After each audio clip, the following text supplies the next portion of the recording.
Hello students, आज का जो हमारा टॉपिक है वो हमने लिया है class 7th subject social science part history. और इसमें हमारा जो चैप्टर नंबर है वो है 4 द मुगल एम्पायर।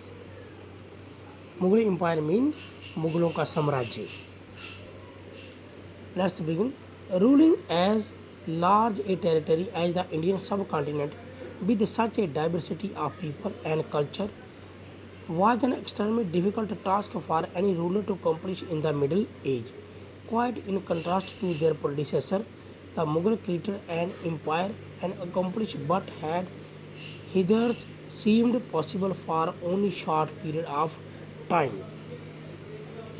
जहाँ बताया गया है कि मिडिल एज से ही किसी भी शासक के लिए ये बहुत ही मुश्किल कार्य था कि हिंदुस्तान जैसे इतने बड़े सब कॉन्टिनेंट पर, जहाँ पर बहुत ही मुख्तलिफ डाइवर्सिटी के लोग हैं, दूसरा जिनके डिफरेंट कल्चर हैं, और इतनी बड़ी टेरिटरी को कंट्रोल करना पाना किसी भी राजा के लिए बहुत ही क्या था, मुश्किल काम था।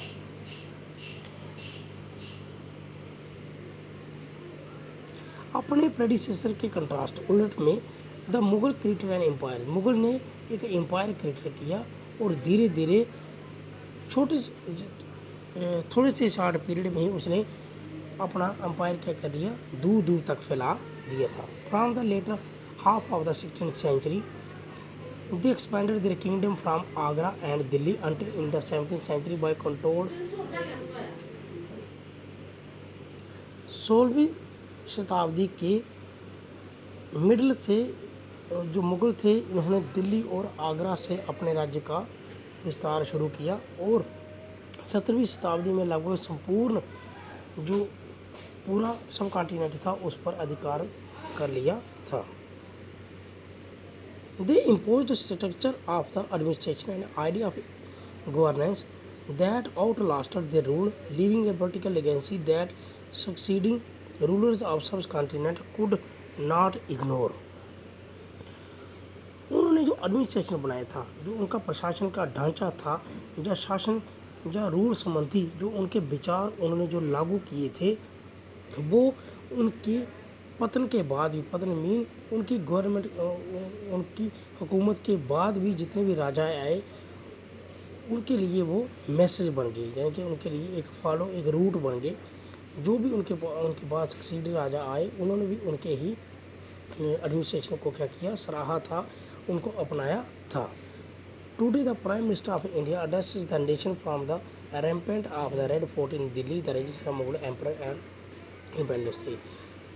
आज जहाँ से हिंदुस्तान का प्राइम मिनिस्टर आज जहाँ से क्या करता है, जिस रैम्पेट से रैम्पेट जो लाल किले का जो रैम्पेट है दिल्ली में, जहाँ से वो तिरंगा लहराता है, ये अक्सर में मुग़लों द्वारा ही बनाया गया हुआ है। ये मुग़लों का ही रेजिडेंस हुआ करता था।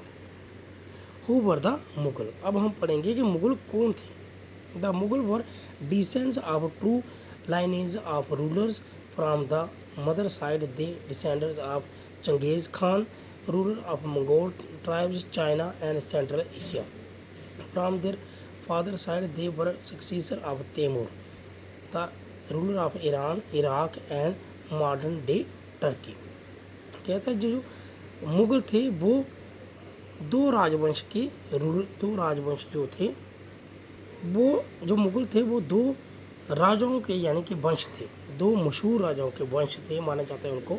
अगर उनकी माँ की तरफ से अगर हम देखेंगे तो माँ की तरफ से चंगेज़ खान था। मदर साइड में अगर जाएंगे तो वो डिसेंड किसके थे, चंगेज़ खान के थे, जो कि कहाँ का रूलर, जिसने कहाँ पर रूल किया था, मंगोल में, Mongol ruler of Mongol tribe China और सेंट्रल एशिया में। तो अगर हम उसके फादर की साइड की तरफ जाएंगे तो they were the successor of Timur. किसके थे वो, तैमूर के सक्सेसर थे, जो कब मर गया था 1404 में। और जो तैमूर कहाँ का राजा था, रूलर ऑफ ईरान का था, इराक था, और आज वो मॉडर्न जिसको हम टर्की भी कहते हैं। However the Mughal did not like be called Mughal and Mughal, लेकिन जो मुगल थे वो अपने आप को मुगल और मंगोल कहलवाना नहीं चाहते थे, उनको पसंद नहीं था। तो मैंने कहा कि ये जो मुग़ल थे ये कहाँ से आए थे, ये दो मशहूर राजाओं के यानी कि दो महान शासक जो थे, राजा थे, उनके वंश थे ये। अगर माँ की साइड में अगर देखेंगे तो गजनी जो चंगेज़ खान था वो एक राजा था। माँ की तरफ से कहने का मतलब है कि उसके फादर कौन थे, चंगेज़ खान थे उसकी माँ के। वो दूसरी तरफ कौन था, जो उनके फादर की तरफ वो थे तैमूर के सक्सेसर थे। तो लेकिन फिर भी मुगल जो थे ये अपने आप को मुगल कहना पसंद नहीं करते थे। वजह क्या थी? This was because Genghis Khan memory was associated with the massacre of innumerable people, क्योंकि जो चंगेज़ खान था उसने बहुत ही निर्दोष लोगों को क्या किया था, मारा था, इसलिए वो उसको पसंद नहीं करते थे। It was linked with Uzbek and Mughal, और वो उज्बेकिस्तान के साथ भी लिंक्ड रखता था। On the other hand the Mughal were proud of Tamur ancestry, not least all because their great ancestor had captured Delhi in 1398।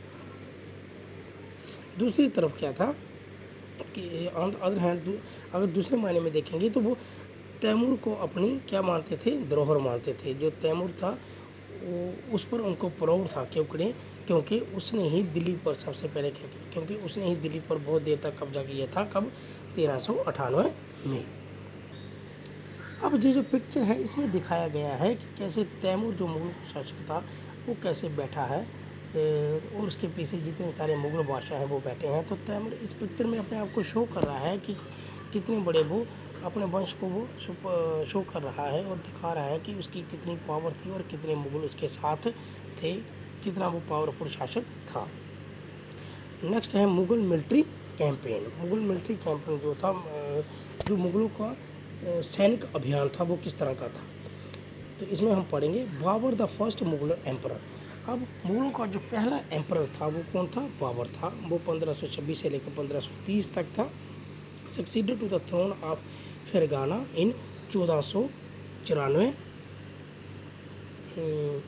When he was only 12 year. और अब जो बाबर था वो फरगाना के राज्य का उत्तराधिकारी, यानी कि उसका राज्य उसके राज्य पर वो कब बैठा था, उसकी राजगद्दी पर।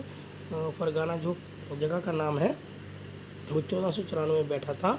तब उसकी उम्र कितनी थी? केवल 12 साल थी। He was force to leave his ancestor throne due to invention of another Mughal group the Uzbek.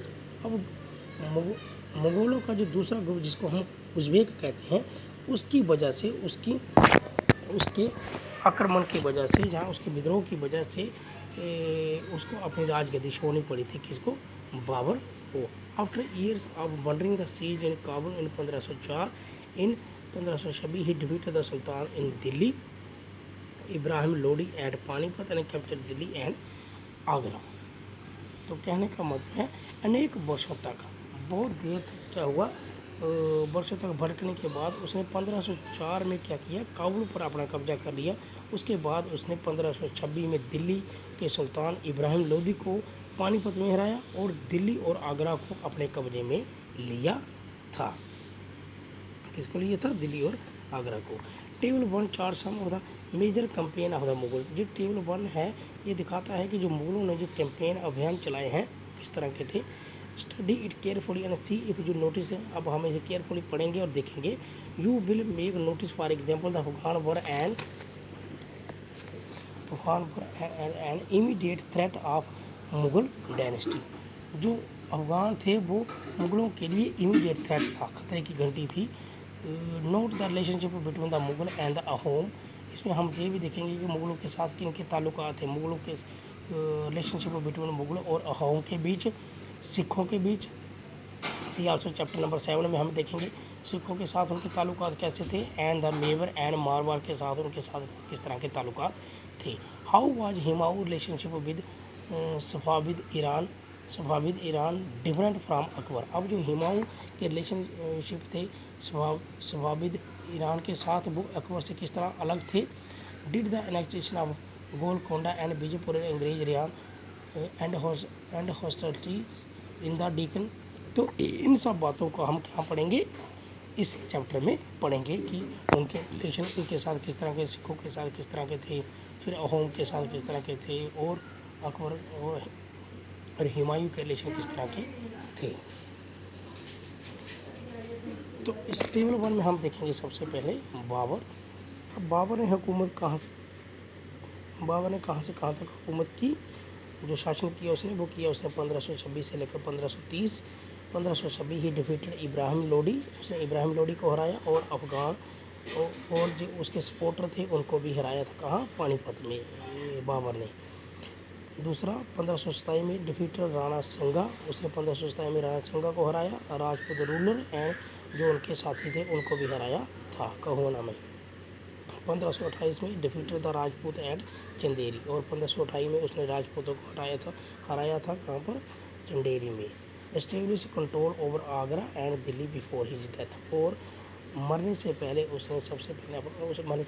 उसने दिल्ली और आगरा पर भी अपना कंट्रोल बनाया था।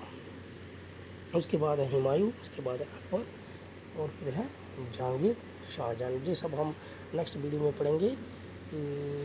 अब तक के लिए इतना ही। उम्मीद करता हूँ आपको ये समझ आया होगा। नेक्स्ट वीडियो में हम इसके आगे पढ़ेंगे। तब तक के लिए धन्यवाद।